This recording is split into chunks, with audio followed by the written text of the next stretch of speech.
Welcome to Screen Bloody Movies. I'm your host, Jamey Hiles. I'm joined today by Derrick Lamaster. Say hi, Derrick.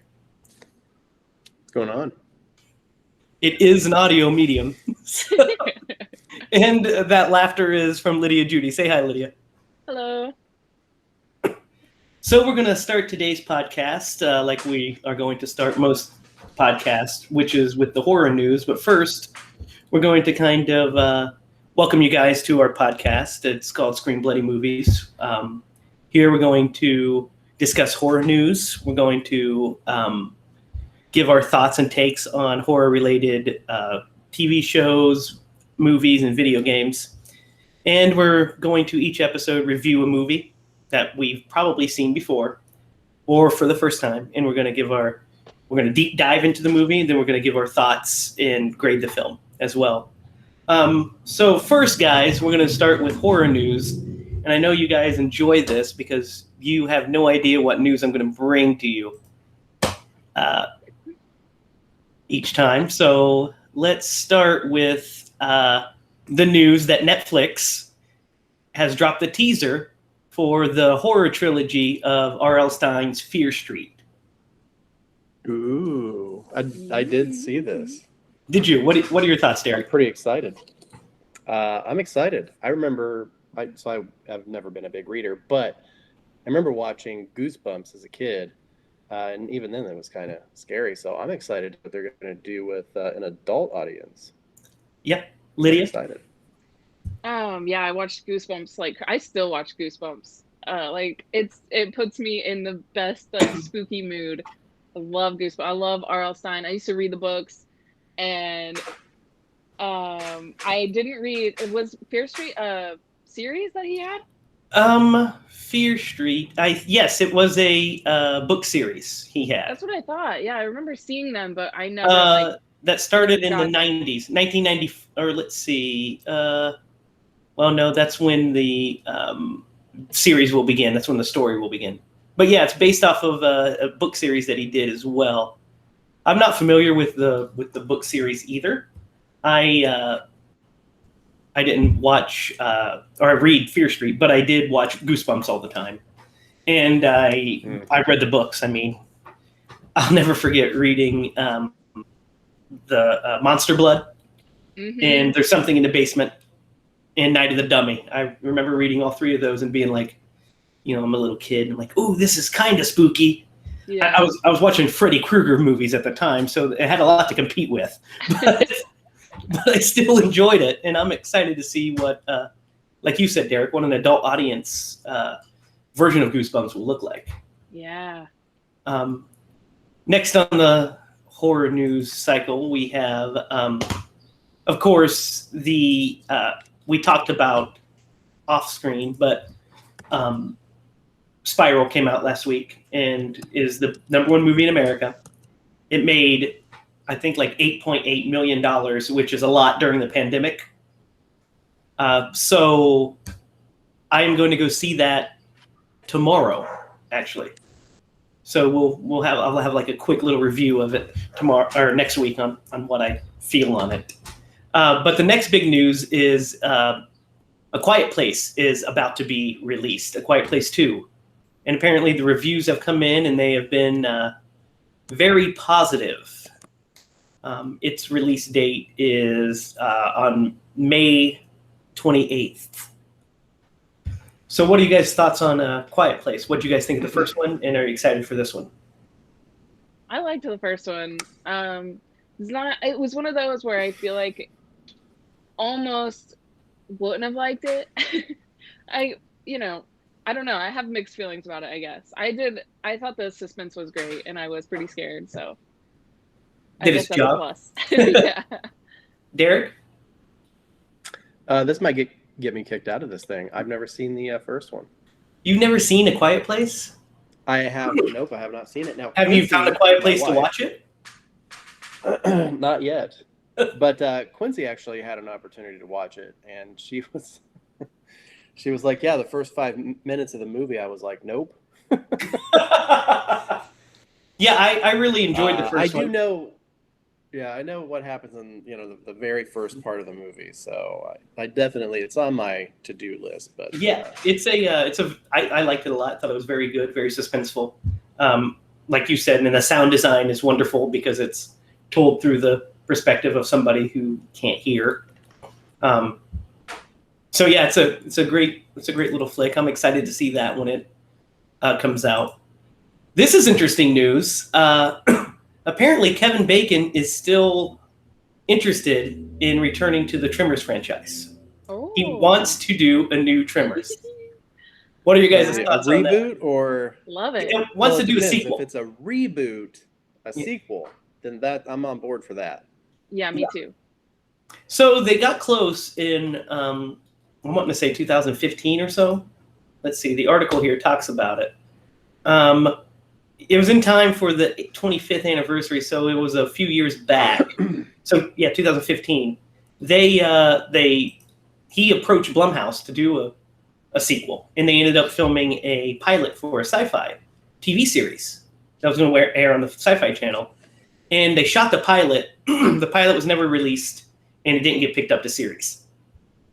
So Kevin Bacon still has unfinished business with Tremors. He said that's one of his favorite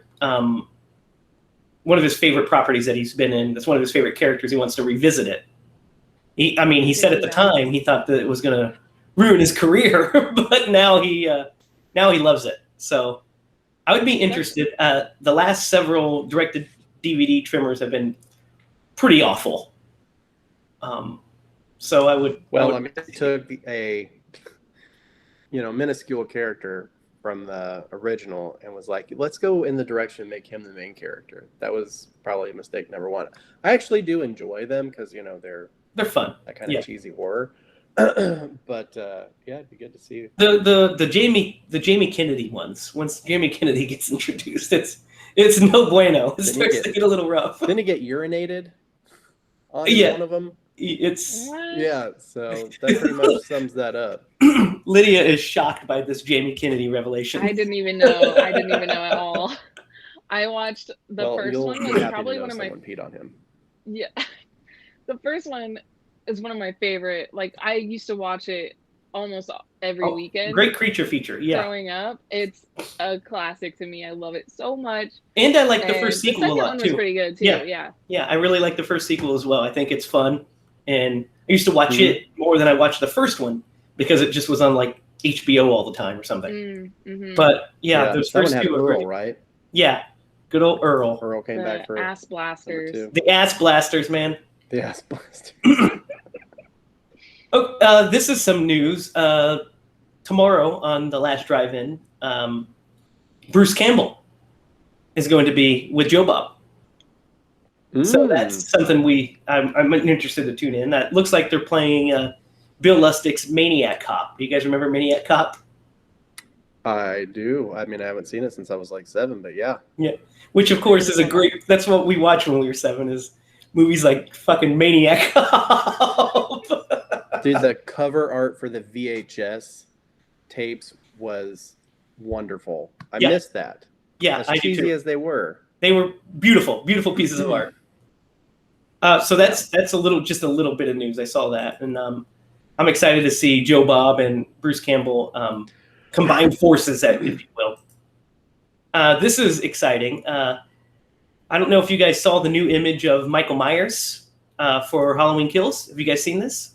No. Let me present it and share it with you guys. And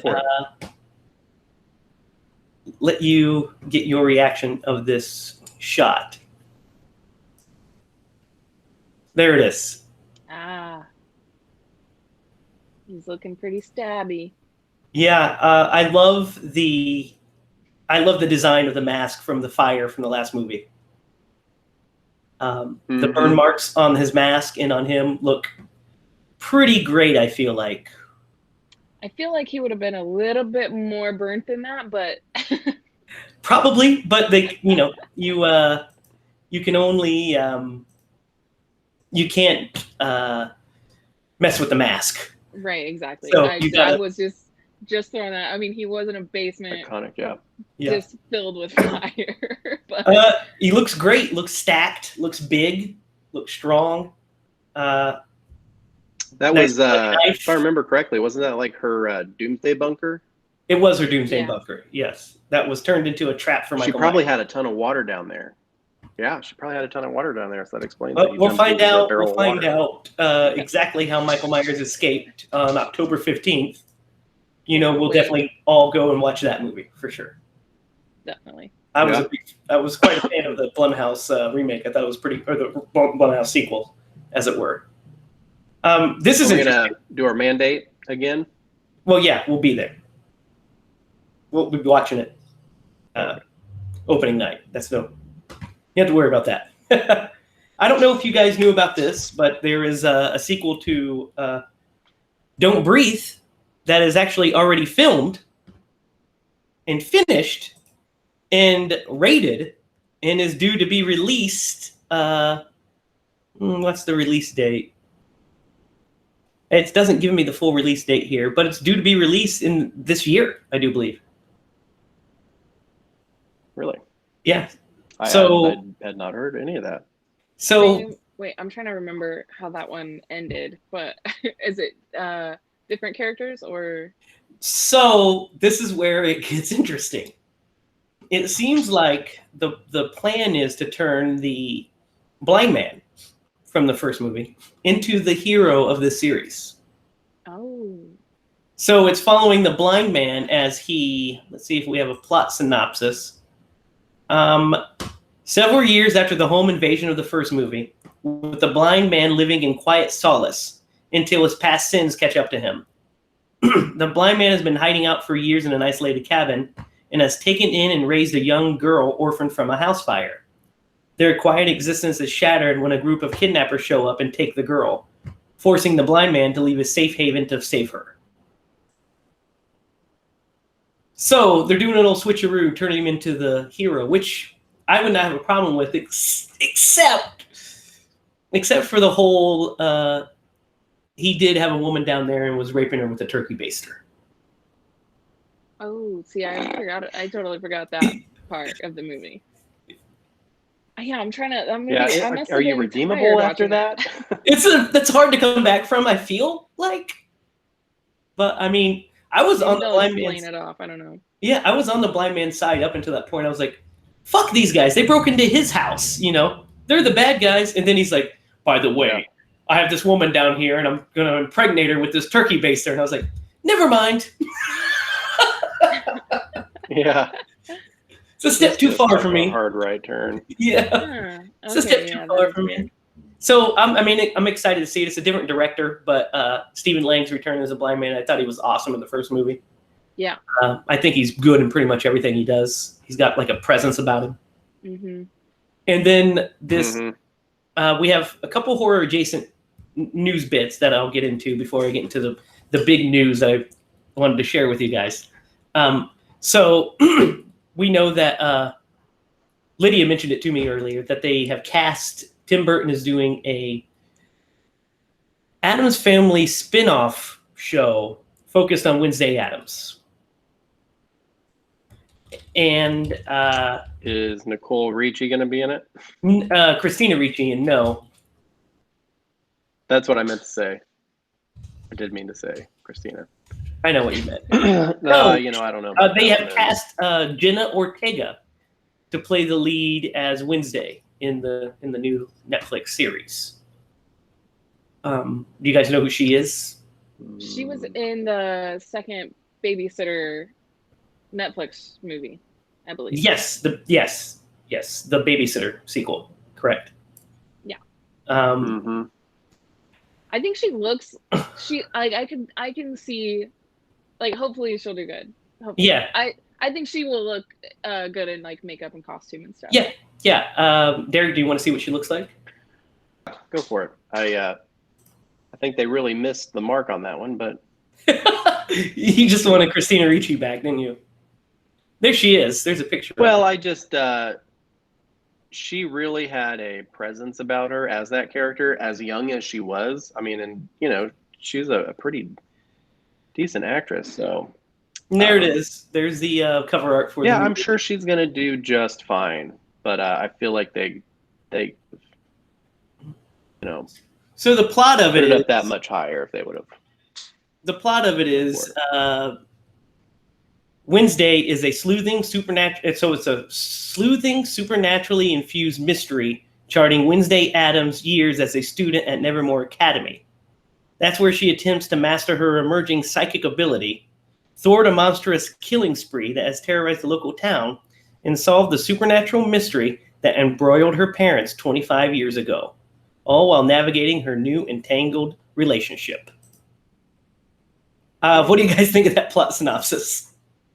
I'm so scared. I Just agree. only because I literally love the Addams Family so much. I love the original show. The 90s movies. Yeah, the 90s movies. The characters mean so much to me. Like they really do. Like it's really I'm scared that Tim Burton is directing it just because some of his movies have been like hit and miss. And I'm like, you better nail it. Because if you mess up my Addams Family, I'm going to be real upset. Listen, Batman can only get you so far in credibility, Tim. Yeah. Yeah. So I have a He's got question some just based amazing on the movies, cover though. art. Yeah, the cover art. Is this going to be animated or live action? It's live action. They just did an animated. Okay. The silhouette. Yeah, it was definitely because that and he's known for that. Yeah, that style. No, I think he probably had a hand in drawing the cover art. But I'm scared. I'm with you, Lydia. I'm scared too about like the plot synopsis. When I read it, I was like, "What? Why don't you just do a straight up Addams Family TV series? I'd watch that." You know? Yeah. I'm gonna go out on a limb and say it's gonna bomb, and I hope I'm pleasantly surprised. But we'll find out. It releases on Netflix, and when does it release?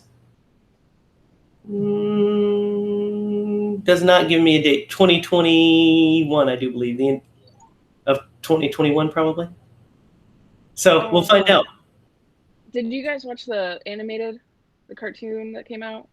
In the 90s? The 90s cartoon? No. Like, recent. No, I didn't. Oh, yeah, I remember that. No, I did not. I watched it, actually, not too long ago, and it was like, it was okay. That movie, like, I think came out with a game for your phone. Oh, yeah. Where you, like, go around and collect things or whatever in the mansion. And I got really addicted to that game before I saw the cartoon. So I was, like, already, like, I had this cartoon's for, like, fine. a year. Yeah, like, I was like, okay, yeah, I got it. But the other horror adjacent. Yeah. The other horror adjacent news, of course, is that we found out today that Hocus Pocus 2 is a thing that's happening. I'm on board for that one. Yeah. That's long overdue. I don't know. They're not going to top it, I don't think, but yeah, I'm interested. I'm not a huge Hocus Pocus fan. I watched it when I was a kid. Actually, I went to the theater and saw it as a kid, for sure. I remember. But I moved on to other things since then. But it's a staple for Halloween. Every year it's on, I watch it, sort of thing. But I don't go out of my way to seek it like I do, like, say, the Great Pumpkin, Charlie Brown, or Trick or Treat, or of course Halloween. Mm-hmm. But it's a fun movie. You seem really excited. Yeah, even before Clark was born, we watch it we would watch it every year, at least 3 or 4 times a year. I watched. We're big fans of it, so I have high hopes. I watched Ernest Scared Stupid every year as well. It's a good one. Ah, man, that's a classic. Yeah.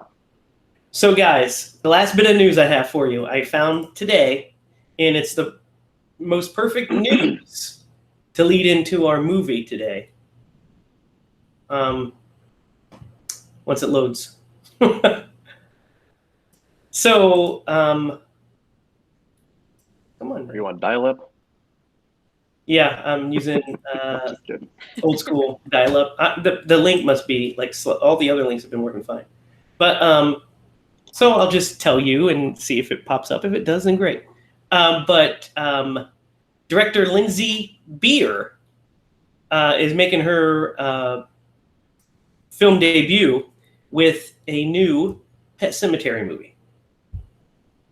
What? Huh? Yeah. What? So yeah. Yeah. You're So, like, the last one was so good. well, Yeah. we'll get do to the last. another one. We'll get to the last one next week. But for now, the big question is we don't know if it's a sequel. We don't know if it's just another version of. I don't know why they would just do another version of the movie when they just did a version of it. Unless they just like, we want to do a faithful adaptation of the book again. But I don't know if it's a sequel to the 2019 movie. It could, for all we know, be a legacy sequel to the 1989 movie, even though it had its own sequel that we'll probably get into one day eventually as well. But I thought that was...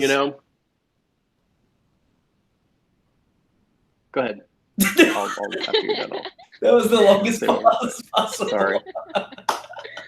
No, what I was going to say is I just thought that was the perfect like segue into our review this week. I found that this morning. It popped up on my newsfeed, and I was like, "Wait, what? I didn't even know this was a thing." So, I mean, are you guys excited for this possibility? I am now. I'm excited. Yeah. Only if they take it in one direction. So as I was rewatching this, I couldn't help but think of the opportunity that they missed with even the second one that they came out with. But even in 2019, when they redid this one, they shouldn't have redone it. They should have made Ellie an adult and like took a different story. And I hope that's the direction that they go. They look back to the original, maybe even use the same actress. That would be Ellie as an adult. Yeah, that's a good idea. If she's still acting, but if not, you can definitely cast her with a strong female lead. But yeah, That's a good idea. I mean, we'll get into that. We'll do some fantasy casting and some fantasy sequel booking maybe at the end of the show.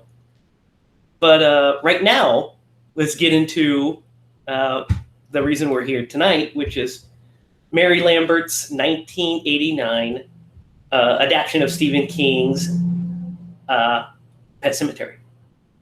I'll bite, Judd. What's the bottom of the truth? Well, sometimes that is better.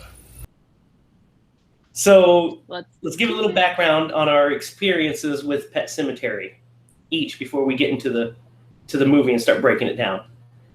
So in 1989, I was 3. And I remember when I was no older than 4, you were 0. Yes. Derrick, how old? 45? Excuse me? No. I was 6. Yeah. In so 1989, I was 6. I remember seeing this movie when I was about 4 or so on VHS. I remember watching it with my oh my god, with my grandpa and with my dad. It just was at the time just another fun scary movie. I loved scary movies, and this was another in that line of succession. I've always enjoyed it, and I have some takeaways this time I watched it that I didn't expect to have, which I'm excited to get into. What's your experience with this movie, Derrick? Similar? Yeah, I mean, I think you break it up into 2 experiences because I haven't seen this movie in quite a while, so revisiting it was really good. As a kid, one of the scariest movies that I had seen. I thought it was really well done even back then. Not knowing like even part of because I'm not a big reader, I didn't read the books, so that was the only experience I had. And then as a parent, revisiting this movie, you have a much different perspective as well. and you and I kind of talked about that, and that'll be fun to get into. Yeah, but, we'll definitely dive into that once we get to that point. Lydia, this is one of your favorite horror movies. Yes. I can't even tell you specifically why, but I think the feeling of the entire movie, the story, just like this underlying something you can't explain about it. To me, it's like it just hits me and it just sticks with me, and I just love it. I love it so much. Yes, I know exactly the feeling you're talking about, and we'll get into that because I felt that this time watching it. I felt it before, but I definitely felt it this time watching it. So the movie opens with, I think, brilliantly. I think it opens with these like really cool, creepy shots of the pets' gravestones, and we hear the children's voiceover, saying, this is my dog Spot.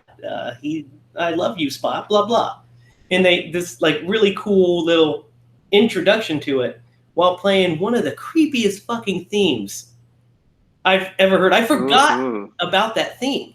I did too.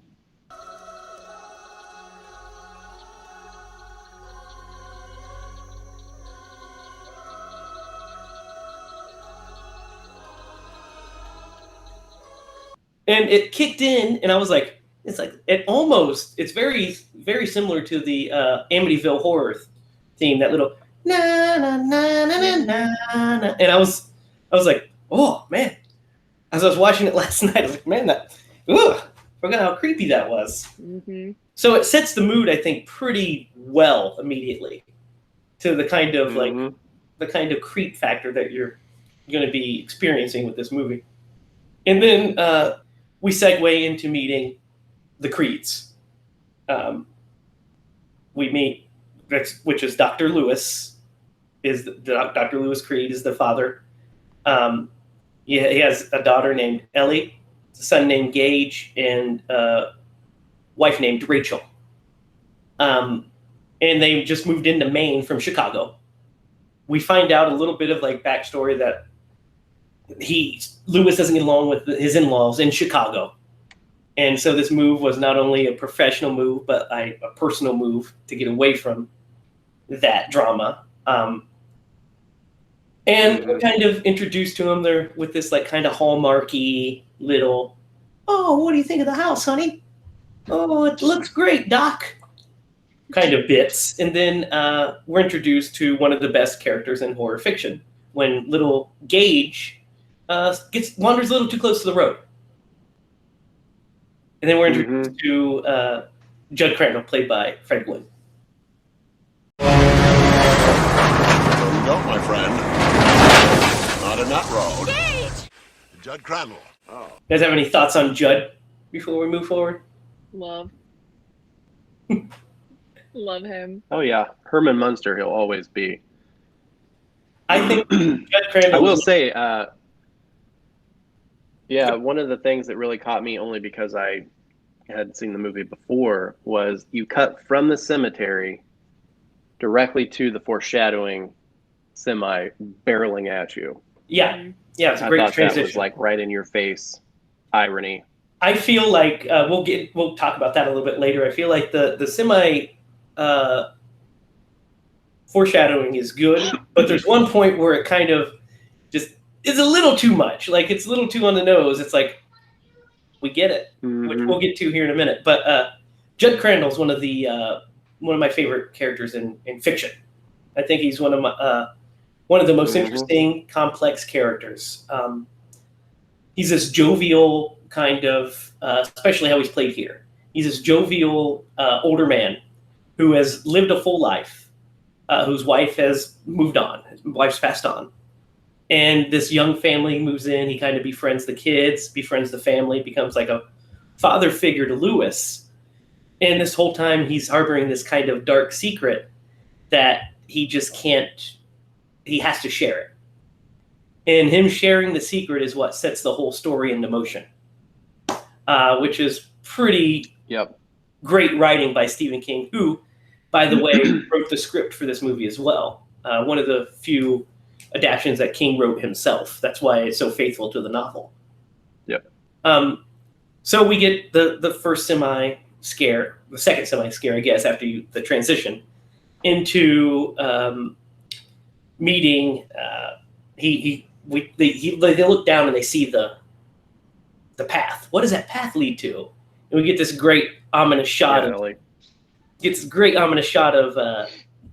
Judd, and he's like, "Oh, it's a great story.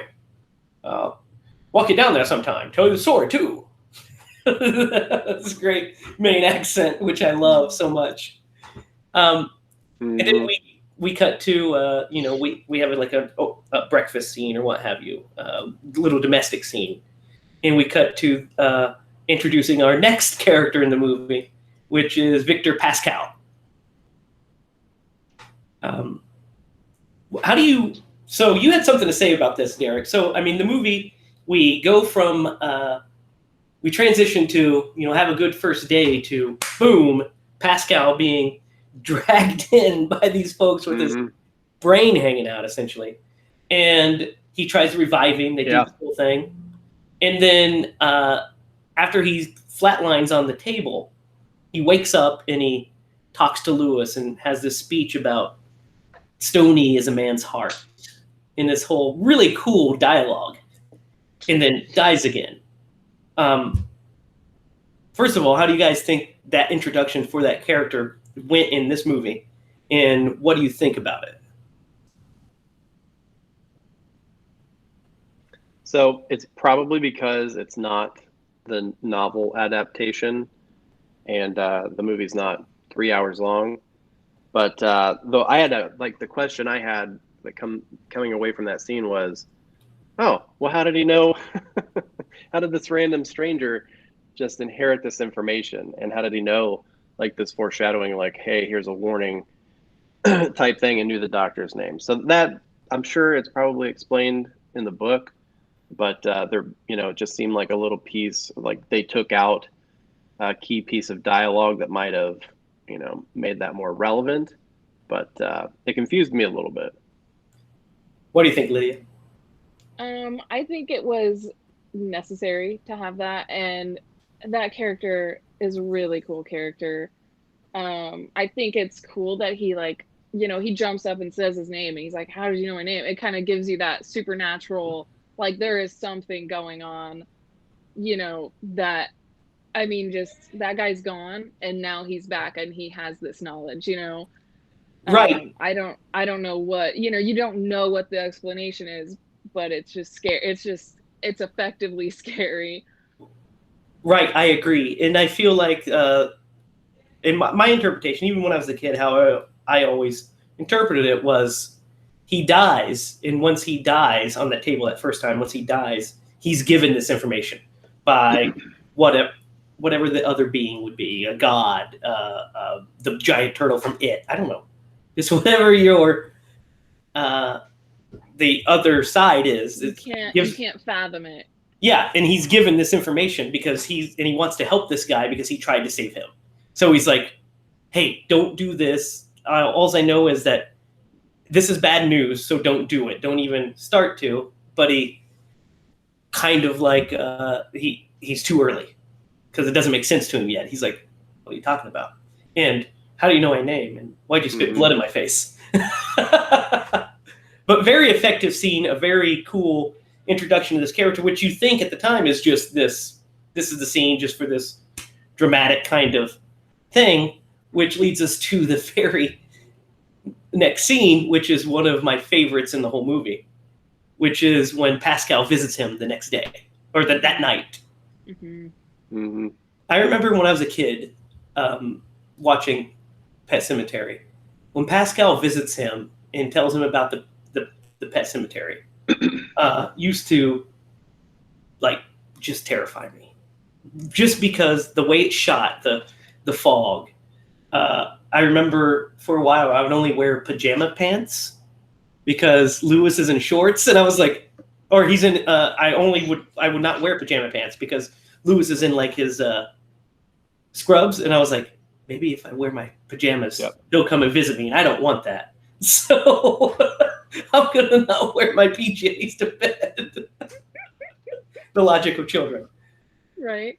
But I mean, he takes him there and relays, don't go over here, and it lights up in this really cool kind of shot, and it's don't go over there. That's bad news.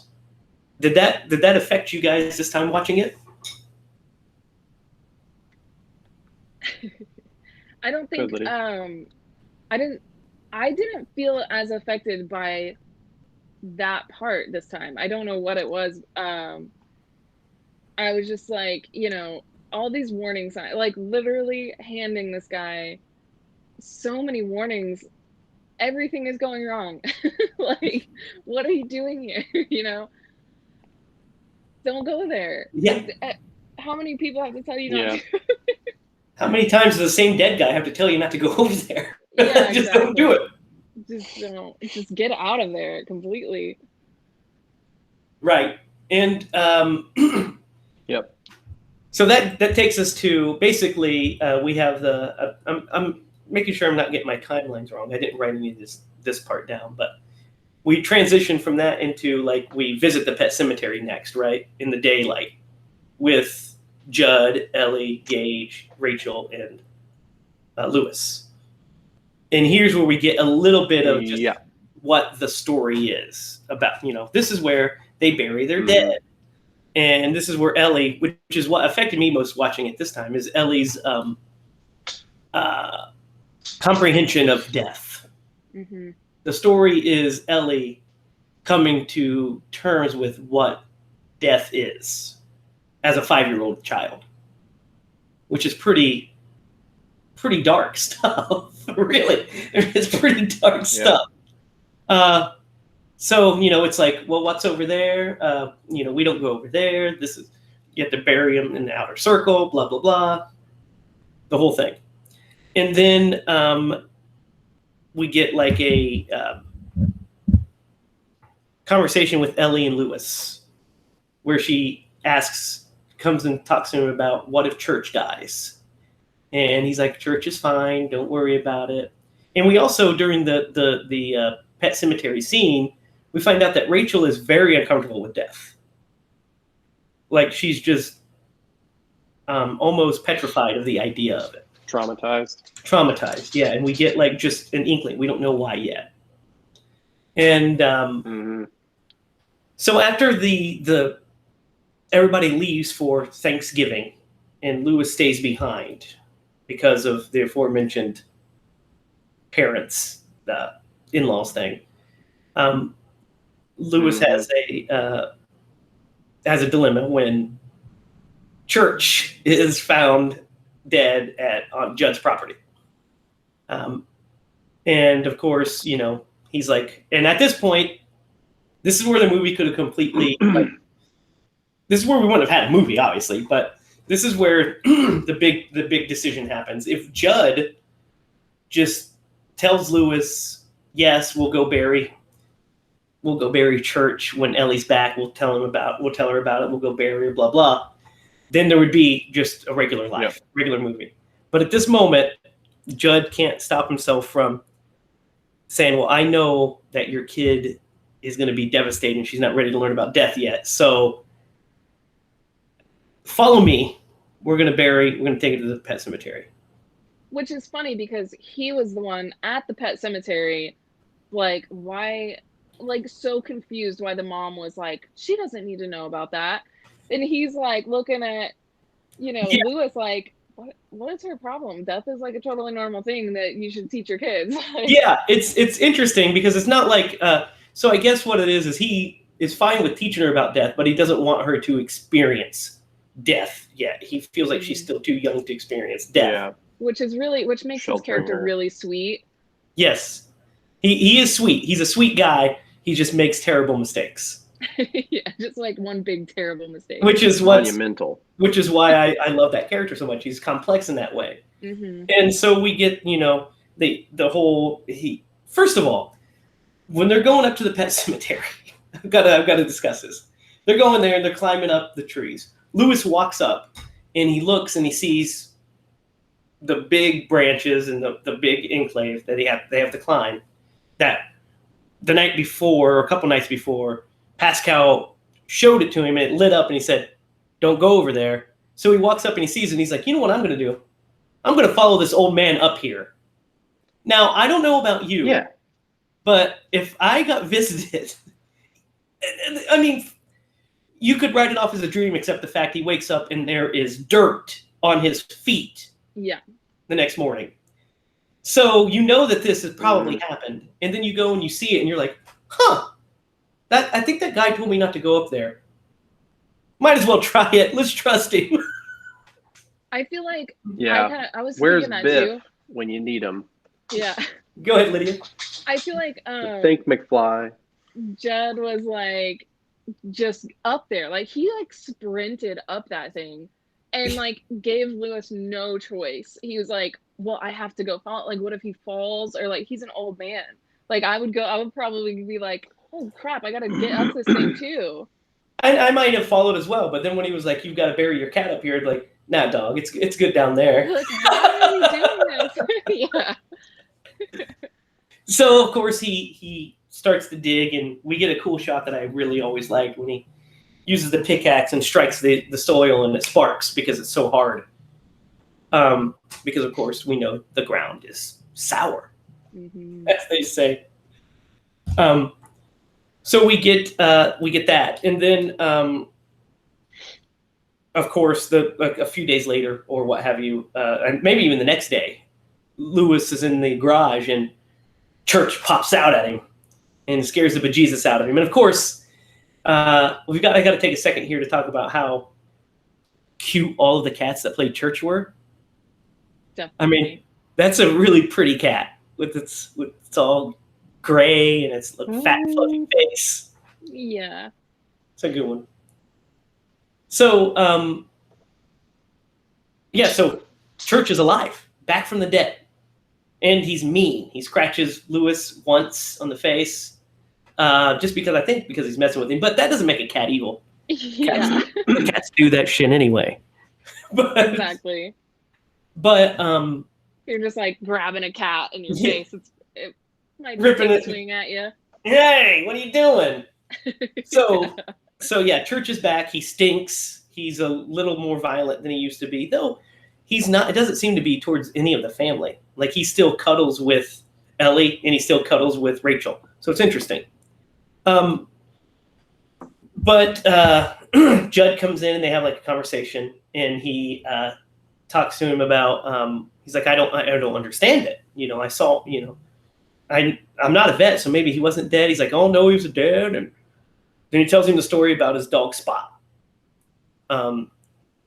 Well, not yet. He doesn't tell the story about Spot yet. First, he tells the story just about.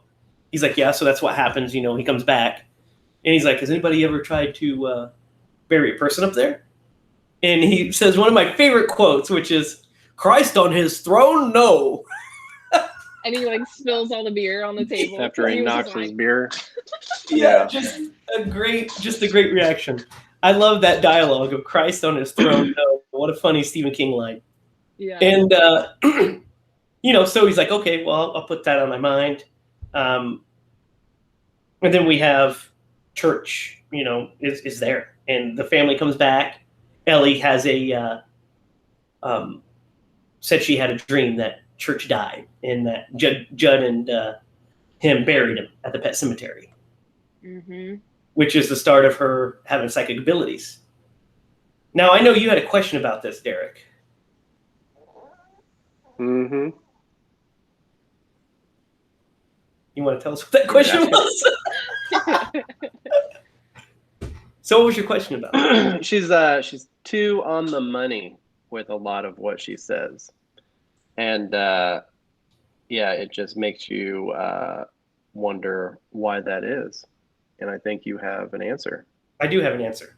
So when I was a little kid, when she started having her psychic abilities and Pascal started communicating with her and what have you, I took it as just, okay, so she's randomly psychic. But if you read the book, you'll know that Ellie actually has the shine. Just like, Danny Torrance from The Shining and a couple other characters from the Stephen King book universe. So that's just the thing that I think Stephen King just took for granted, didn't want it to be, people think it was a sequel to The Shining or something, so he left that completely out of the movie version. But yes, for anybody that wonders why she has this ability, is because she has the shine. Which is, I think, is a really cool way to tie all of his stories together. So we find out this. Ellie has another great conversation with Lewis, where she discusses death again, and talks about how what happens when we die. Because the part that I'm missing here is there's randomly this like caretaker character in the movie. Like, she is literally just randomly there. I have no idea what her purpose is in the story, except for Missy. She's there literally to add a body for the body count, I feel like, and to give them a reason to talk about death. Yeah, for sure. So she did it ever? Go ahead. Real quick, because she when she did her thing. Like, she's maybe like, we'll just talk about it when you get making breakfast. I'll wait. Okay, so yeah, I mean, the bread. Yeah, like you were saying, I mean, this character, we hadn't mentioned her yet. We haven't mentioned her. She is a caretaker, right? Does the laundry and what have you. And she's been having these stomach cramps or what have you. And Lewis is like, "Oh, I can help you with that. I'm a doctor." And she's like, "Oh no, it'll go away. It always does." And then she randomly next time you see her, she writes a note. She's like, "I have cancer in my stomach." Goodbye, world. Is that what the note said? I was multitasking. Yeah. Is that what it says? I didn't see that part, right? Yeah, she had like taped a note to her. Yeah, I didn't read it. The note says something like, I missed it. "I have cancer," I think is what it says. Something like, "I know this is cancer. I'm tired of the suffering," and then pins it to herself and hangs herself. Now, awful.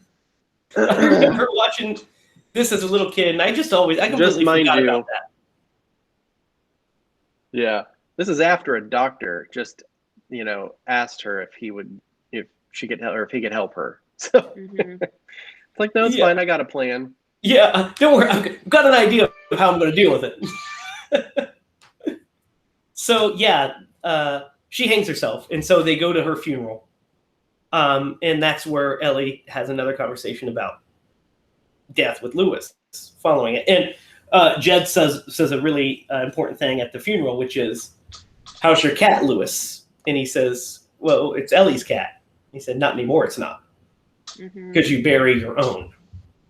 So she has this conversation with him. He says that, which is actually a really interesting and sweet conversation that they have, when he says that I believe that we just go on, because he looks over at church, and she's like, "Yeah, I have faith in that." Yeah. Do you guys like that scene? I really, really enjoyed that scene. Yeah, I like that scene. And so then if there was anything that came out of that death, then it might as well be a good conclusion. Yeah. Well, or not. I mean, he believes it. He believes it because he has like literally seen it right now. The cat came back, like. Correct. And he's been seeing a ghost, so. So it's not like he's just going on faith here. He's going by shit that's happening to him. Yeah, exactly. He's like, I'm pretty sure. Pretty sure there's things that happen after we die. Oh, do you have faith in that? Well, no, a fucking dead guy came and visited me last night, and your cat was dead just the other day, but he's alive now. Yeah, he's like, I didn't believe that until today. But this sets up the scariest part of Pet Sematary, which is Zelda. I just want to listen to you guys talk to me about Zelda. You start, Lydia. Tell me about Zelda. Zelda is so scary. I don't even know how to start. It's like, especially like watching it as a kid. I think now as an adult, I'm like, I can handle that. Like, how is that the scariest part of the whole movie? But it is. It just is. So, Derrick, tell us who Zelda is and tell us about your experience with her. So Zelda is Rachel's older sister who died when she was younger.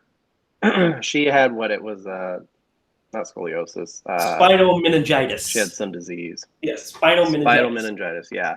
So and she was kind of like the family secret, or I guess the shameful family secret. So they kept her kind of hidden away as an embarrassment, and it says a lot about the parents. Yeah, I mean, yeah. The in-laws, they're total dickheads. We'll talk about them later. They are just terrible people. oh yeah, Awful people. So in this first scene with Zelda, we get just a couple of quick shots of her because she tells us about. They're not quick shots necessarily, but we get just the scenes of her being like sick. But we see this woman who's like emaciated, and you can see her spine, and she's all like, grossed out with her face. And the grossest scene is when she's trying to feed her, and she's like the slops going everywhere. And we find out that she dies on Rachel's watch when Rachel was 8 years old. She stuck with her dying sister at age 8. Like, that's terrible. Yeah. And that would definitely scar me from death, for sure. Yep. for sure. So it's a great, like... It's a great responsibility to put on someone so young. Yeah. Mm-hmm. So you get this this very interesting and scary character introduction, and that's all we get. And then we go from that creepiness straight into, Lewis saying, basically, fuck your parents. Yeah, I love that scene too. I really love how he was like, that's terrible. Like, he tells her exactly the truth of the situation, and then he's like, I'm gonna go get you a Valium, and she's like, I don't do that. He's like, no, you are you need something right now. Like, this is terrible. And I just felt like he really like cared about her, and I love that. I love seeing that in a movie, because I feel like some movies just completely miss the point of like people being married. Yeah, absolutely. I agree 100%. It is a great, like, it's just this great moment of him being on her side and, saying, hey, it's okay that you feel this way. And you're not the blame here. It's your terrible, terrible shit-ass parents. Yeah. Who, not only did they keep her a secret, which was terrible, but they left you in charge of her when she was probably clinically insane at this point. Yeah. And so that first glimpse of Zelda in that scene, you feel nothing. She's scary, but you feel this sympathy. Like, wow, that's got to be terrible for both of those. I mean, that's terrible. Yeah. We'll revisit Zelda, and her sympathy goes away once we revisit her later in the film. Zelda terrified me as a child. Terrified me. What's next? What comes next? Is After it the Zelda. picnic? The picnic is next, yes. Oh. I believe it's. I do think the picnic is next. It is. Which, okay, so now I can say this. Yeah. Because we're at this point. After the very first day when you're there, and what happens as far as like Gage getting close to the road, how you are not on the phone with a handyman, like, hey, I need a fence in front of my yard. Like, how that is not the first thing you do. I wrote that in my notes. Like, the whole moral of the story is just to put up a fence. Yes, thank you guys. I literally said that exact same thing. I was watching it, and it gets to the picnic scene when Gage gets hit, and I was like, how do they not have a? So first of all, how do you not have a fence? Because not only did Gage almost on the first day get hit, but Judd made it a big deal about how mean and dangerous this road was, and then your cat gets killed by the road.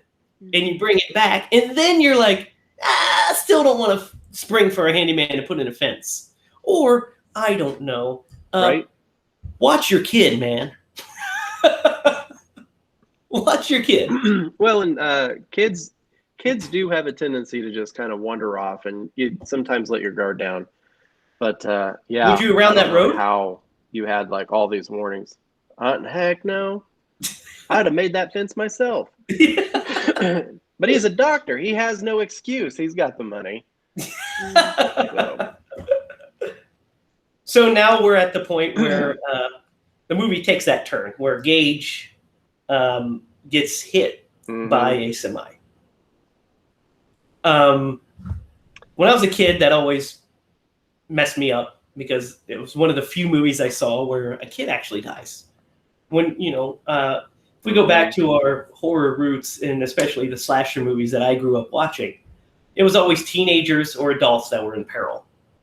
Mostly teenagers, but teenagers and adults that are in peril. Little kids are usually spared, and most times animals. Pet Sematary breaks all those rules because they kill Church twice, and they kill Gage twice. Yeah. Yep.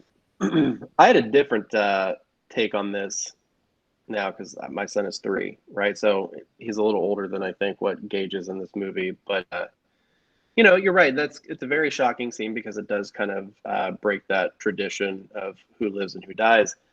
I actually had to skip that scene when I rewatched it not recently because it was like, man, I don't think I can watch that, only because you look at that and you're like, what if that was my son?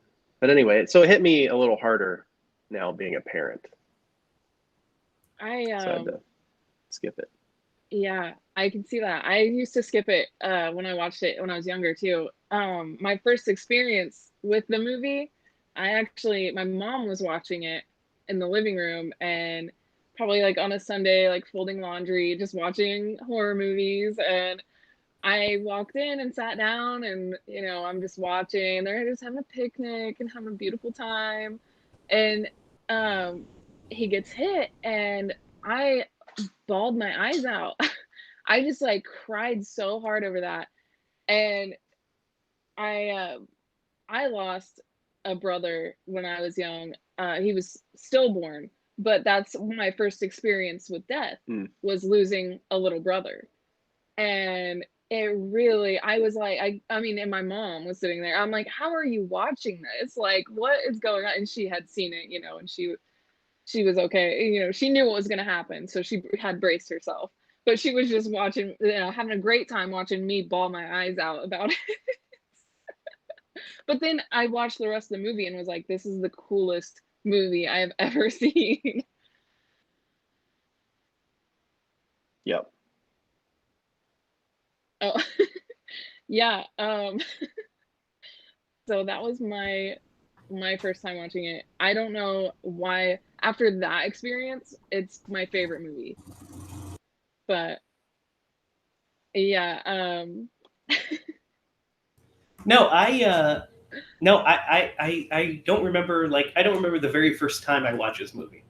I just remember watching it when I was young. I remember glimpses of seeing it, of watching. I know for sure I remember watching it on a recorded VHS at my dad's house for sure. I remember that. I remember watching it with my grandpa. But when I was younger, the Gage thing, like I said, was always like, oh man, that's, that creeped me out because he was, killed. This time, I'm not a father yet, but I could imagine as an adult, just that kind of the powerlessness of him being taken away, especially when he's so close to grabbing him at the road. He gets so close and he trips and he just can't quite grab him.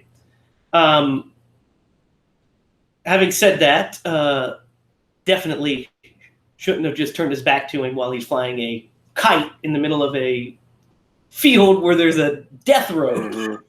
yeah. Probably not the best. But this leads us to the big shift in the movie. This leads us to everything. After he dies, first we get the story about earlier. We missed the story. I was right. It was earlier when Judd tells the story about when his dog came back, and it wasn't quite the same. It was a little different. His dog Spot. Mhm. And he said, he came back a little more aggressive. He said when Spot died in his sleep peacefully years later, he buried him in the regular spot so that way he could rest in peace. So then after Lewis loses his son, they have this conversation, and he says, I know what you're thinking. I already know what you're thinking. You can't do it. And then Ellie comes in from downstairs or from upstairs holding a picture of her engaged in a wedding, which, by the way, broke my heart. She's holding this picture up to her chest and is like, I want Gage back, what have you. And, Judd has a nice little conversation with her. And Lewis is he's gone. And he's like, Lewis, go tend to your daughter. She needs you. And he's just... So Judd gets up, and he's the one that goes tends to Ellie instead about this whole situation. And then we have this funeral scene with Gage, which is like strike number 3 on Rachel's parents or at least Rachel's dad, is a giant asshole. Oh, man. I made a note. I'd have killed that guy. I don't know how you can be so insensitive that, even if you wanted to have that discussion, at that funeral, it's definitely not the time. So when they got into the scuffle, I'd probably went to prison because I couldn't have taken that. Lydia, your thoughts on the funeral fight?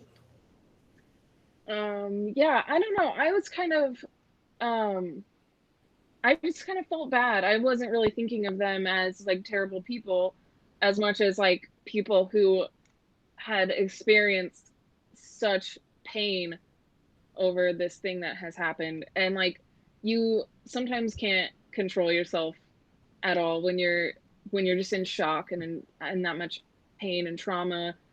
Like, you can't, like, you literally just can't imagine, that happening to someone or love. Like, so I was sympathetic for them. Now, I would tend to slightly agree with you, except for the fact that we know that these are the parents that locked Zelda up in a room and left their 8-year-old daughter in charge. So my scales tip back to this guy's an asshole. Yeah, he's just an asshole. For sure. When he yells at him, he's like, "Well, I told you this would happen. Basically, you're no good for my daughter." And I was like, "Bro, how are you any better than me? You lost a kid too, and you fucking kept her locked up in a closet." Yeah. And it's like, what kind of parent is like, you're no good for my daughter when he's like a really sweet like guy plus a successful doctor? Well, because you're a short, bald, fat dude. It's just jealous that this dude's is ripped. Yeah, I guess. Full head of hair. Yeah, so I don't know that they ever explain the backstory, do they? Maybe I missed this. No, it's no, never it's really just explained as to what issue they have with him. Because no, to Lydia's it's just point, one of those. Who wouldn't want their daughter to marry a doctor? Yeah, and look, and if you're in trauma, I get it and all that, but a funeral is not the place to do that, regardless. Especially at your grandson's funeral with your son-in-law who just lost his child. And not only did he lose his child, but he witnessed it. He has the blood splatter on him from it. Yeah.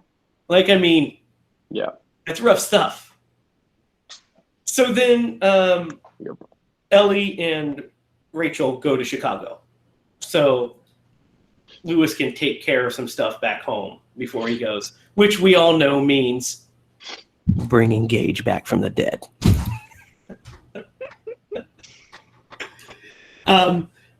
So we have another conversation with Pascal, telling him, "Bro, this is bad news. Don't do it." I know it sucks. Lewis has a conversation with Judd, where Judd tells him after they bury Church, he tells him, a man's heart is stony. The same thing that Pascal told him earlier. He says the soil of a man's heart is stonier. Right. Which just like the soil in that grave, basically. Mm-hmm. And I like how he compares it to, he says something about women are good at keeping secrets, but like men are better, like, yeah. and it's like, you can't, there's just something about like a man with a secret. Which is what Judd is, this whole movie. Mm-hmm. And then he finally sits down and tells Lewis the story of, what's his name? Do you have his name? Timmy Baderman, right? Timmy Baderman. Yeah. I just wrote down Timmy. Yes. Timmy. Yeah. So we find out the story of Timmy Baderman, who was a veteran of the Second World War. On his way home from the Second World War, he is killed and awarded a Purple Heart. And his dad is, of course, grief-stricken. And he buries him up in the sour soil of the Micmac gravesite. And Timmy, burial ground. Yes, Timmy comes back as like, dude. At one point, he's like eating like a leg of a child. It looks like he's just a zombie. Yeah, basically, he's a zombie. So he comes back as a zombie, eating the leg of a child at one point. And so Judd and his posse get together. She comes and talks to us menfolk. And they decide to put an end to it. So they go up there and they try to get the dad out of the house. They do what people did back in the 40s, which is just burn shit down that they don't understand. Burn it with fire. Yeah. Fix it. Basically. Everything. So they burn the house down, and it kills both of them, Timmy and his dad. And from that point on, they didn't bury anything in the Micmac burial ground anymore. They knew it was off limits and bad news. So he tells Lewis this. He's like, why did I keep this secret for so long? I don't know. And then he has this great moment where he says, I feel like I'm the one that killed your son. I feel like I did that. Yeah. And he's like, what are you talking about? He's like, well, I feel like introducing you to this is what caused this. So this is when Lewis starts to basically just say, he loses grip on reality. And he's like, I'm going to do it. I'm going to... Well, Pascal actually alludes to that as well. Yes. In the car scene. That it's an entity that has an agenda or has a force. Yes, which, of course, we know is the Wendigo. It's not in the movie, but in the novel, it is the Wendigo. That's the ancient evil's Indian spirit that possesses the Micmac burial site, is the Wendigo. Which they hint at it one time only in the whole movie. Yes. And it's just like a sound in the woods, and they just kind of get nervous, and they're like, what was that? Like, it was just a loon. Yeah. Judd said it's just a loon, and I had to look up. I was like, a loon? What is a loon? Apparently it's some kind of duck. Yeah, it's like it's a bird. Yes, a bird. And I was like, what kind of bird do you know that goes... Because when I was little, when I was a kid, whenever he said it's just a loon, I thought it was a crazy bird. I thought he was like, just a crazy person out in the woods. Yeah. It's just a loon, guys. It's just a loon. So Lewis, basically, he does it. He goes up there, he digs up Gage, and he buries him in the Micmac burial ground. Mm-hmm. Throws rocks on him, goes home, and crashes. Meanwhile, while this is going on, Pascal is communicating with Ellie, tells her everything. Then she starts to communicate with Rachel, who starts to put it together, and she can start to hear Pascal. And he's able to communicate with her. He's trying to save Lewis and stop this from happening. And during this, on her way back, we get our second glimpse of Zelda, which is where we found out that Zelda is a malevolent spirit. She's not a nice person. She's talking about how she's going to get her, and I'm going to get you, Rachel. And she's all like, That's what I did not like that when I was a kid. Did not like that at all. I do not recommend that. So we're starting to see this. And then in the background of these shots, when she's talking, when she's at her parents' house, you see this picture in the background of Zelda when she was a child wearing this like little hat and this little blue suit. That's what that picture was? That was Zelda as a child. I didn't even know that. Which makes sense when you see Gage wearing the exact same outfit. Yeah.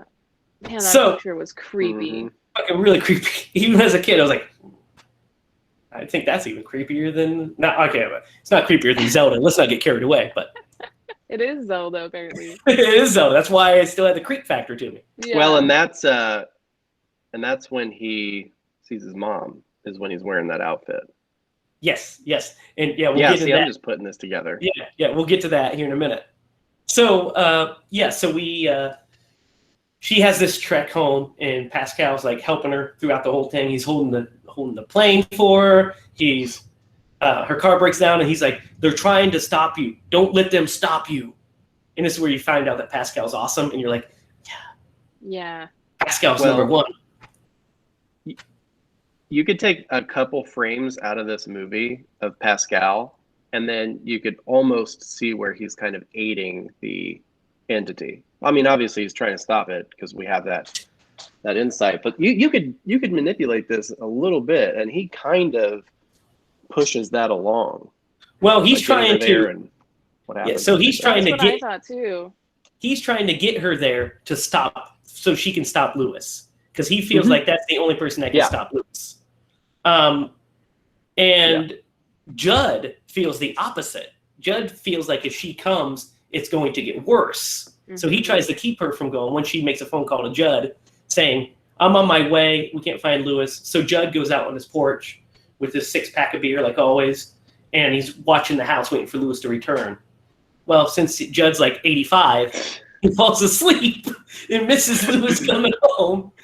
And during this meantime that Rachel's on her way, Gage resurrects and walks into the house. With his little hand coming out of the rock. His little hand. Then he ends up in the house. You see his little feet prints, and he grabs a scalpel out of Lewis's bag. And then Judd falls asleep with a cigarette, which is always a terrible idea too. Yeah. Wakes up and sees a little muddy feet print, and he knows what Lewis has done. So he goes into the house, trying to figure out where he is. He's looking for him, pulls out a little knife, and Church scares Judd, and Judd gets cut right in the Achilles tendon with that scalpel. Oh, right through. What a great scene. Oh. I love that whole scene, and I love how they cut directly to it. I felt? Hang on, Derrick. What were you saying, Lydia? I love that whole scene is great, and I love how they cut straight to the ankle. Like, it's so like you're just like Yeah. Go ahead, Derrick. I couldn't help at that moment, as he was in the process of getting killed by this 2.5-foot child, that he deserved every bit of it, because it was all his fault. That's the only thing I could think of when this was happening. Like, this is karma, buddy. It was his fault. However, I hate to see Judd go because he's my favorite character. Yeah. Yeah, for sure. And he gets his mouth slit, which is weird the way it happens. Yep. Yeah. And then Gage just flat out bites his throat out, like rips it out. And he does nothing with his arms about it. I'm wondering if the direction to Gage, the Miko Hughes, the actor, was like, now go and kiss him on the neck. Yeah. He's like, okay. And then he rips it off. The best part is it rips off, and it starts to go. So Judd's dead. He's our first casualty in the movie, besides Gage, of course, and Pascal. but he's our first like murder. So Judd's dead. And then Rachel comes home next, makes it to the house after getting a ride from a weird hitchhiker or a weird semi driver. Oh man, that's like one of my favorite lines in the movie. Whenever she is looking up at the truck driver and he says, you know, something along those lines, I hope everything's all right. And she's like, oh, I'm sure it will be. And then you see that scene of Pascal and it's like, I'm not. Yeah. The door shuts and you're like, okay. Yeah. He's like, this is as far as I can go. The thing about that is really confusing to me, why he says this is as far as I can go, because later he is at the freaking... I'm wondering if that's as far, like, if the entity wouldn't allow him to go any further during that time. Like, because he's trying to interfere. Like, he just can't cross that barrier. Because he's at the house. And, I mean, he does take him to the pet cemetery at the one point, but they hadn't been resurrected yet. There was nothing there yet. Just the entity was dormant. Well, and my interpretation. Yeah, I guess it wasn't a dream. And then, because it's almost as if the entity gets stronger throughout the movie as the things happen. When Rachel goes into Judd's house after she gets back, and which, by the way, I don't understand why she doesn't immediately go into her house when she gets there. And I mean, I guess she sees the Judd thing, but I would have the lights on at her house. She's wanting to see her husband. I would have went there first and been like, "Hey, what's going on, Lewis?" And then you'd be like, "Oh shit, the Gage is alive. You got to go. We got to figure something out." But instead, she's like, "Judd," and just walks over to his house and kind of just barges in. "Hey, Judd," and she has the confrontation with Gage. First, she has the confrontation with. She walks into the room and she sees the scariest version of Zelda yet. Yeah. Where she's creepily hunched down, talking about how she's finally getting her revenge and she's going to kill her. Then we cut to Gage walking at her. Basically, the implication is that the spirit that is in Gage is Zelda. Oh. That's Zelda. That's coming after her. Oh. That's why he's dressed that way. That's why he is saying the things he's saying about her. That just blew my mind because I never interpreted it that way. That's wild. So Zelda is using Gage as this is a minor thing. So he had a wardrobe change. Like he was in his little suit. Uh-huh. Then he switched to the outfit that he was wearing when he killed the mom. Then he switched back to his. No, he's in that same outfit. He's in that same outfit. His burial suit. He's back in. He's in that. I think he's buried in that suit. I think that suit is what he was buried in. Which is crazy. Because yes, so and why was he when buried he kills in that? Judd. Yeah, he's in that suit, right? It's the same suit the whole time. When he kills his mom, it's the same suit. That suit is what the picture of Zelda. It's the same thing. It's a unisex, creepy suit with a top hat and stuff. Weird. I just thought it was a bad fashion choice of the year that it came out. I was like, why did they put him in that suit? But it totally makes sense that that's the suit from the painting. Yeah, and so the fact that Zelda, I mean that because I was kind of interpreting it as Gage was using her fear of Zelda against her. So the fact I've never thought of it as that was Zelda's spirit coming after her because I didn't ever actually think Zelda was an evil character. So because she went clinically insane, I think she was. That makes sense. Yeah. Yeah, so basically when Gage comes back, Zelda comes back. I think I just have too much empathy for these characters. So that's why Gage is saying the pointed things towards Rachel about Zelda. And that's why when she first sees him, she sees Zelda and she doesn't see Gage. Because she opens that room where he is and sees Zelda crouched down in the corner and small and coming after her. And then when she falls and she does this and looks again, the voice changes to, "Hi, Mommy. Hi, Mommy." And she sees Gage in its place. Mm. That's the switch. It's so they are the one and the same. Wow. So she is killed off screen. Rachel is killed off screen. And then Lewis wakes up. And after apparently he just zonked out the whole night. He's like, I gotta digging up my son and reburying him was just too much on me. I need to take a nap. I need to just sleep through the night. Wakes up, sees Maybe Gage. he took the Valium. Yeah, maybe. Sees Gage sleeping, or sees his little feet prints, follows him out, and realizes what's going on. So he grabs 2 syringes. 3 syringes, actually. He grabs 3 syringes. And goes over and throws a piece of meat to Church and puts Church down with the little death liquid. We never know what it is. Thanksgiving for cats who came back from the dead. Yes, exactly. So Church is out of the picture. He goes in and a sidebar, a really weird scene. When he walks in, everything is covered in like moss. And I noticed this too. This smell, and just he's like, oh. And then when he walks up the stairs, it's not like that. It's just he hallucinated it, or he's seeing how it really is, or something. What do you guys take of that? Mm-hmm. What do you interpret that as? No, I noticed that as well.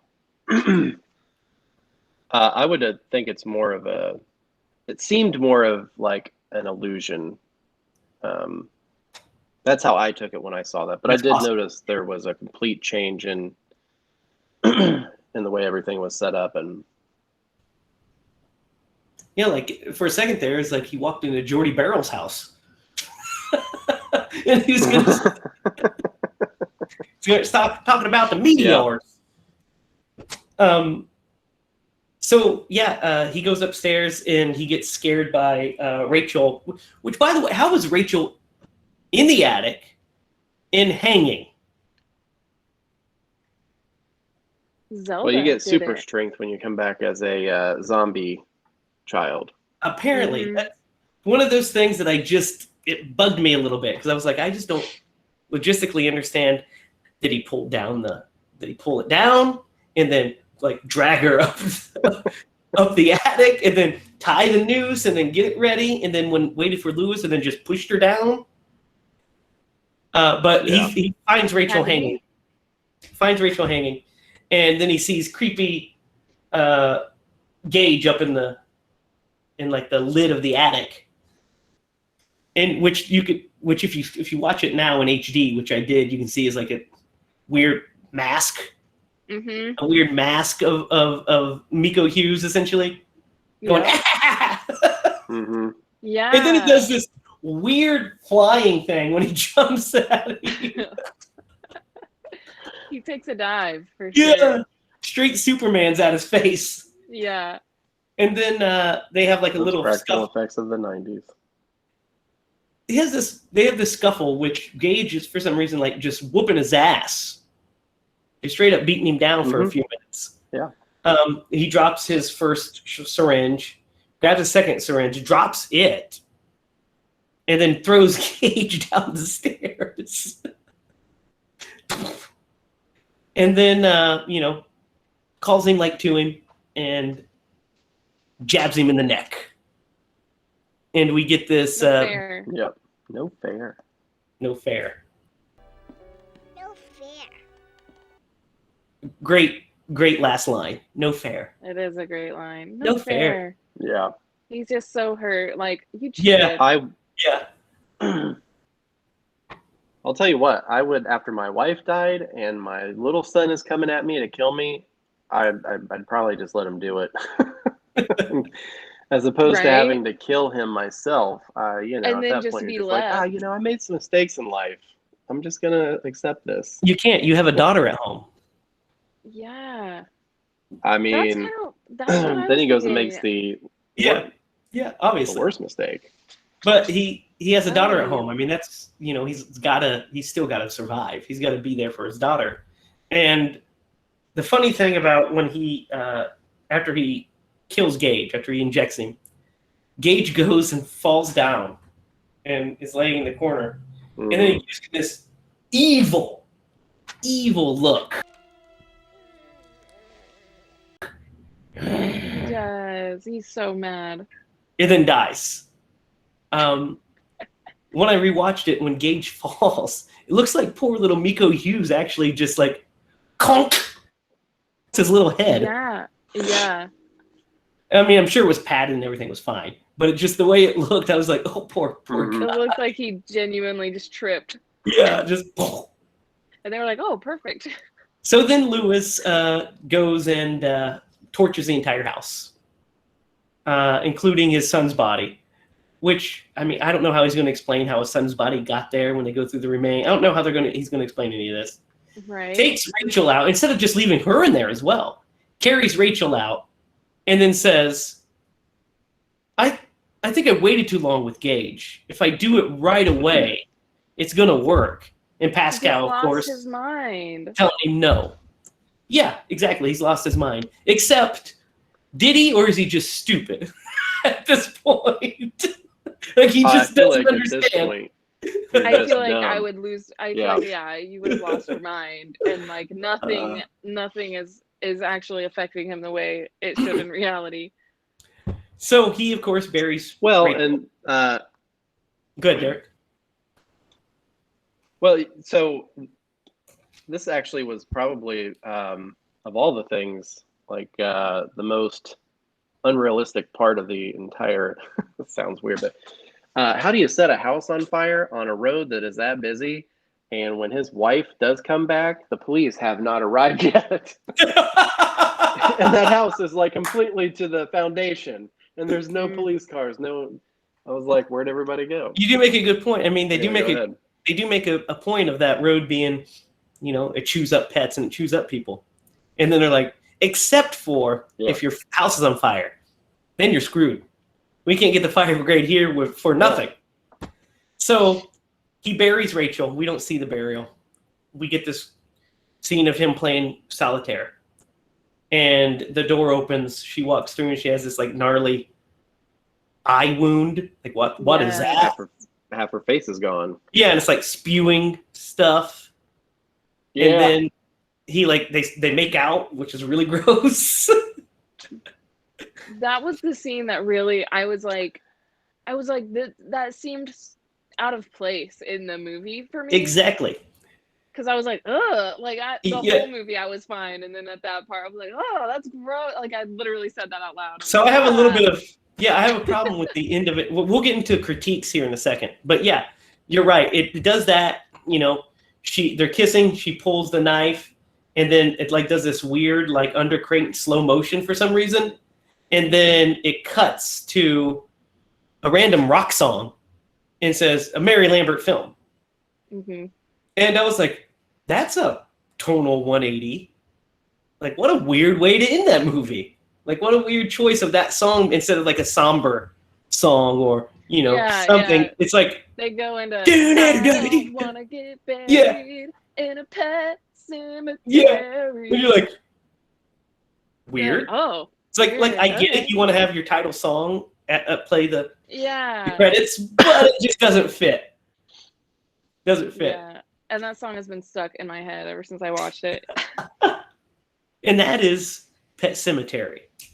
So now let's get into our each of our critiques, our loves, and ratings. So we'll start with you, Lydia. The first thing that pops into my head that I wanted to say was when Judd calls Lewis about the cat is when they're talking. Rachel and Ellie are kind of in the room playing or whatever, and Rachel's talking to Lewis about going on the trip for Thanksgiving, and Judd calls and is like, your cat is out here, but if you look, the cat is like literally in the house in that scene. Like the cat is on the ground at his feet, and then he gets the phone call and then he goes outside and the cat is like stuck to the ground. I never And I was noticed like, that. oh, the cat is right. I never noticed it either until this rewatch. So That's actually really funny. yeah, it was like the cat was right there. Now it's just outside. He's been stuck to the ground all night, apparently. Now I'm wanting there to be a cut where he goes, that's Church, all right. And then Church is in the background going, wah! Like, it's not me. I'm right here, bro. I'm right here. You just can't tell cats apart. Cats are cats now. Yeah. Yep, that's Church, all right. Oh, look, that's Church, all right. So that's one note that I had that I was, and also, I just looking at my notes, there's a scene where I forget where the scene is, but Judd is sitting at the table, like just like eating something, and I was like, is that a pickle and peanut butter sandwich that he's eating?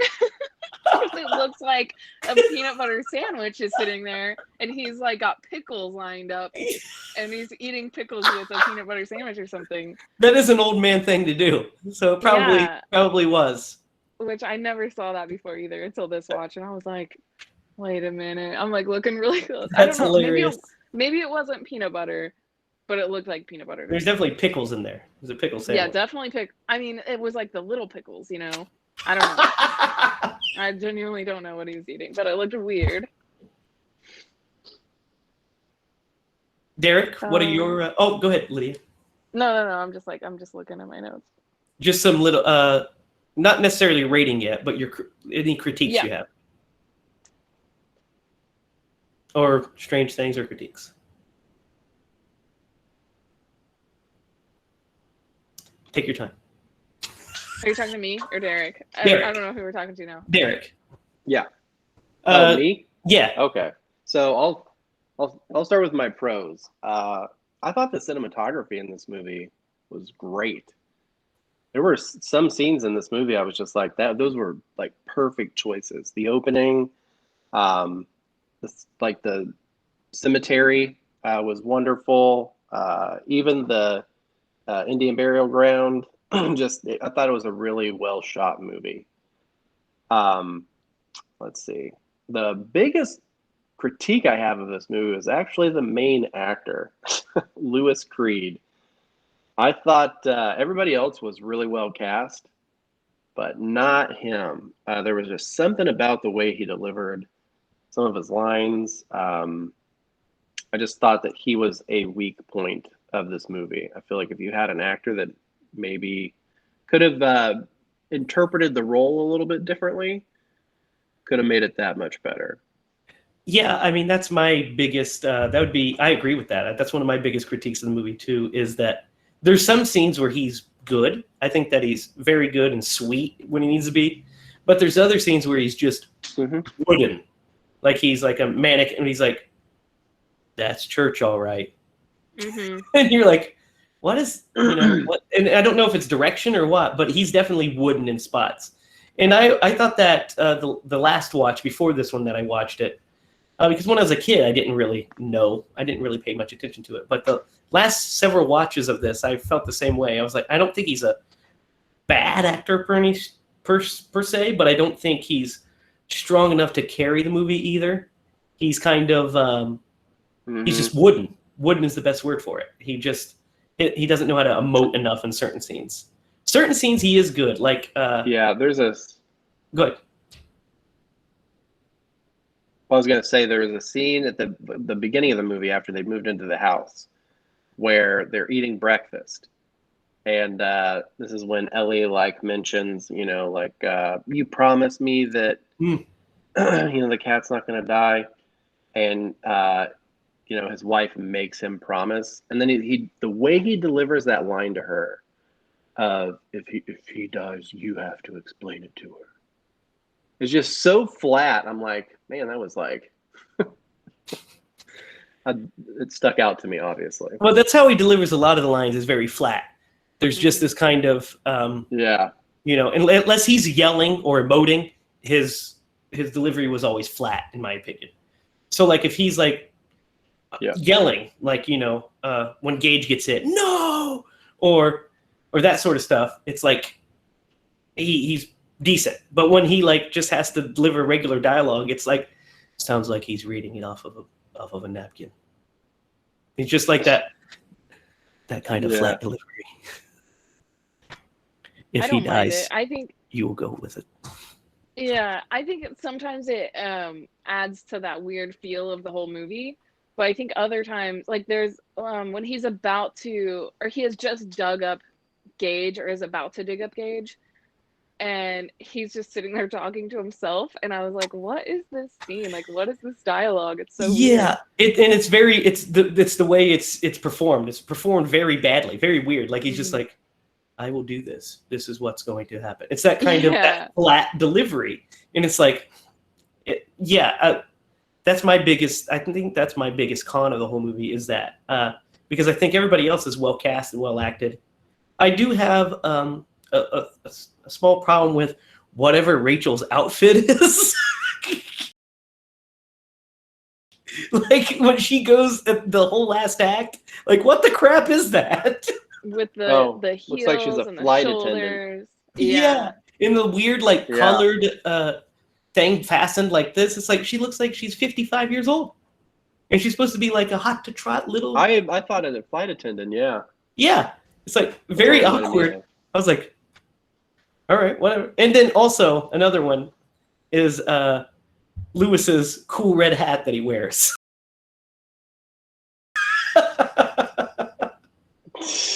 he puts it on and he's like, what, Judd?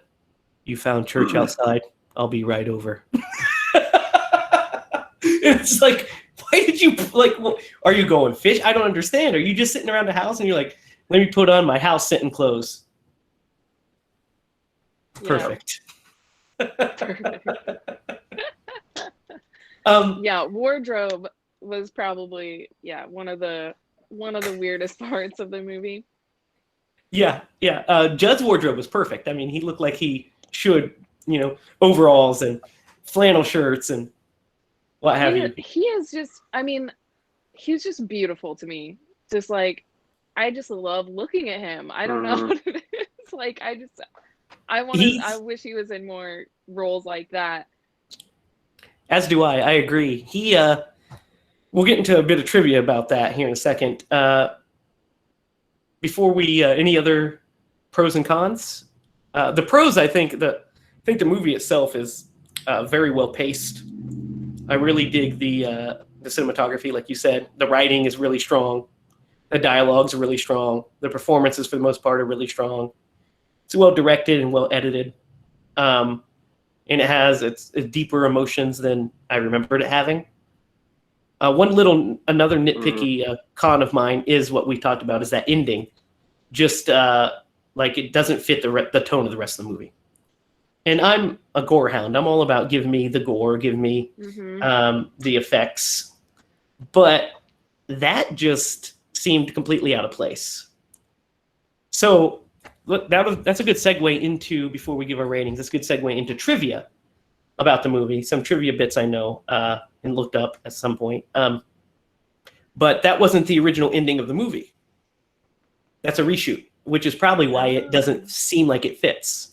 Oh. So the original ending is very similar. It's actually pretty much a recreation of the book ending, which is Lewis playing solitaire in the house. The door opens, and Rachel puts her hand on his shoulder, and then the book ends. She says, "Darling," and it ends. Ooh. And that's how the movie ended, which would have been much better, in my opinion. Would have just been much creepier. Also, some other bits of trivia. Fred Gwynne had to actually dye his hair white because his hair was jet black even when he was that age. He Yes, he had to dye his hair white. What? Yeah. Wow. Well, if you remember in My Cousin Vinny, That's it's impressive. black hair. He had to dye it white when he got the older roles because his hair just stayed black. What the heck? Yeah. Genetics, man. Yeah, he was awesome. Genetics. He reminds me of my grandpa, my dad's dad. That's who he reminds me of. Another bit. This movie was originally going to be directed by George Romero. It was to be shot. Really? Yeah, it was to be shot immediately following Creepshow. There's actually an Easter egg in Creepshow to this movie, which is when I don't remember which short it is, but there's a semi that appears, right? And the semi was basically segued into it somehow, but it was like a hint of Pet Sematary, you know. And then something happened with schedules, like it got put in turnaround, and George couldn't do it. So it was Mary Lambert ended up directing it, and George Romero ended up directing Monkey Shines instead, which is a good one. Also, the actor they wanted as the lead in this movie originally was Bruce Campbell. Could you imagine? Oh man. There's Yeah, an I alternate can't. world. I really can't imagine. There's an what alternate would have been world like. where Bruce Campbell played the main character in this. Now he probably would have played it I want to live straight. in that reality. He would have played it straight. He would have definitely emoted more. We know that. Yeah. So yeah, something that kind of surprised me, Mary Lambert, the director. This was her second feature film, first horror film. That was, which is fantastic. And she had only done a bunch of music videos before this. So I was very surprised and happy to see that, you know, a female directed a really great horror movie. She did a great job. She also directed the sequel, which we'll talk about at a later date. But it's a movie that is have completely different tone, style, and dare I say, quality as well. So, final thoughts on Pet Sematary. What would you rate this movie, Lydia? 10 out of 10 pumpkins. I'm sticking with my pumpkin rating. Derrick, It's my favorite movie. Of course, I'm going to give it a 10. did you anything stick I out? would go with a 7. Okay. Sorry, go ahead, Lydia. I'm She's just hating kidding. on me now. I was like, I don't agree. I would give it I'd give it 8 out of 10 pumpkins. I was leaning towards 7 before I rewatched it because I was like, it's good, it's solid, I like it. Then when I rewatched it, I really enjoyed it more this time than in previous times, mainly due to I just felt like it has more going on than just a regular horror movie. Like there's a lot going on there. There's a lot of subtext, a lot of good, rich writing. And Stephen King's definitely trying to say something in the movie. So yeah, I'd give it 8 out of 10. I would probably have given it higher if, you know, the delivery wasn't so flat on a lot of lines. Yeah, there's two things that would have really bumped that up for me, and one would have been, I think, even a little bit better performance from that specific actor.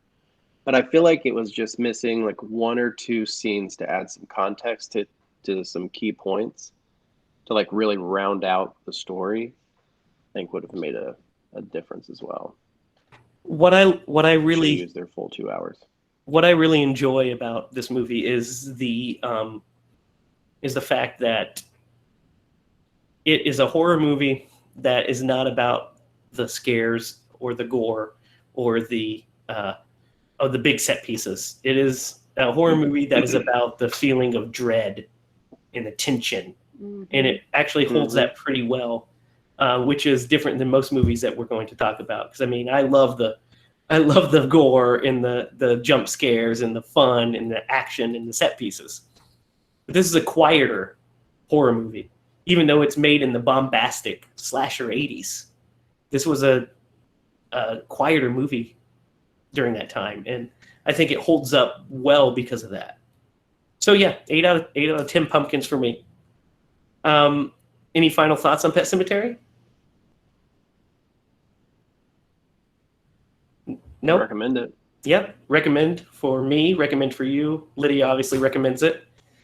Which brings us to our topic for next week, where we are going to discuss the 2019 remake of Pet Sematary here on the show. I know that we have some of our panelists here that have some strong feelings towards this film. And strong feelings for sure. And Derrick, you have not seen this It's gonna yet, be right? fun. It's gonna be a blast. I haven't seen it. Yeah, I'll have to watch it. Although I will say, if anybody does watch, our podcast and is interested, there is a great deal on iTunes right now. 8 Stephen King movies for $20, which is pretty awesome. And the 1989 Pet Sematary is part of that. You can't beat that. We'll Plug review for iTunes, but anyway. We'll review some of those other Stephen King movies just so you don't have to buy any more. Save you some money. Well, I've got the lineup for the next 8 weeks or 7. Listen, guys, I'm just throwing this out there. What do you think if we do, a graveyard shift? I'm just throwing it out. Yeah, I'm only buying it if Maximum Overdrive is in it. It is not, but we will talk about that someday for sure. That was not one of them. We will talk about that one day. So, anything you guys want to plug? Anything you want to mention before we sign off? There's our website at Hyla Productions, HILAPRODUCTIONS.com, where you can get some upcoming news on the future projects that we are working on. If you don't know, Derrick, me, and Lydia we are amateur filmmakers. I write and direct movies. Derrick produces and shoots them, and Lydia does our makeup effects and sometimes acts even if we're in a bind. Right, Lydia? Yeah. Right. Yeah, that's what you want to call it. So you can stay tuned for, if you tune in there to our, visit the website, you can find all the upcoming information on there. You can also visit our Facebook page at hylaproductions.com or at facebook.com/hylaproductions. And you can catch us on YouTube as well, where you are probably listening or watching this video. So stay tuned. Next week, we'll be discussing the 2019 readaption, should we say, of Stephen King's Pet Sematary. So until then, I'm Jamey Hiles for Lydia, Judy, and Derrick Lamaster, telling you if you're going to scream, remember to scream bloody movies.